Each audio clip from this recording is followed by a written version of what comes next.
very aware when young children want to create that discus effect in kind of creating a spin to throw the baseball. It's normal because most children are playing catch for the first time with adults. The adults are taller, they're higher up. And so children, in order to get the ball to go up, equate that with spinning to throw the ball. And so what you really want to do is try to get down on a knee as an adult when you're playing catch, especially at the younger ages.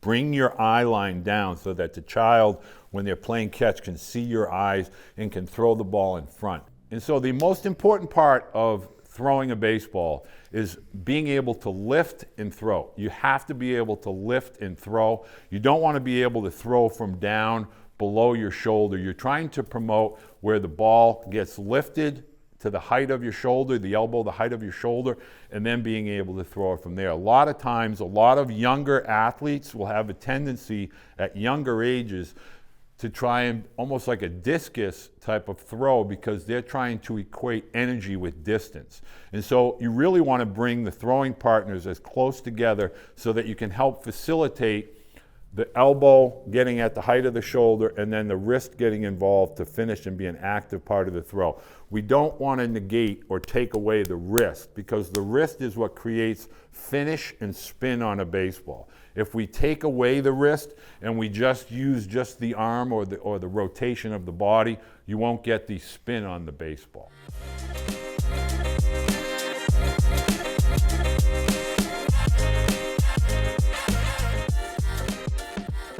Okay, and all we want to do is just go from here to here. Okay, so that's kind of how you want to set. Now, I want to make sure that you get that middle finger right in the center of the ball with the thumb underneath. Spread our fingers out a little bit and be able to flick that ball. Okay, so we want to be elbow at shoulder height, and all we want to do is just flick it, all right, all the way through. Okay, and Cole, I'm glad you did that. So see how you stopped right here? You're probably doing that while you're playing catch. So you want to make sure you have full extension so that your hand ends up in your throwing partner's chest. Okay?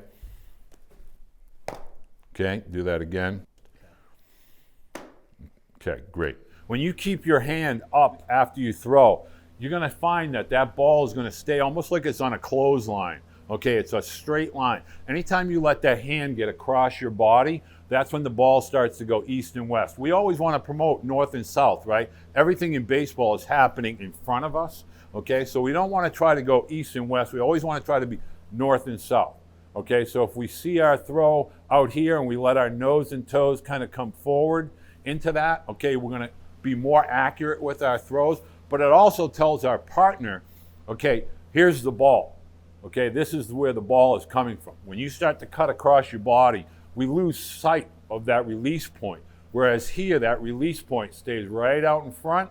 I see it, you know where the ball is coming from.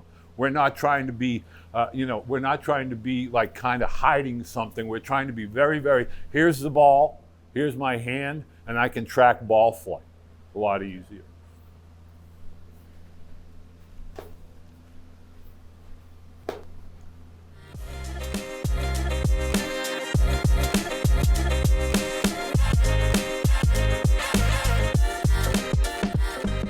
It's very, very important to get them to understand the elbow and the wrist and the involvement of both when throwing a baseball. That's what's going to protect your children's arm, to create a healthy, stronger arm by allowing that elbow to play an integral role with throwing the baseball. And this is really all that they need to really do at very young ages, is put their hand under their elbow, get the ball to just bring the ball back with your wrist, and then promote that wrist coming forward and the fingers finishing. That's the most important part of throwing a baseball.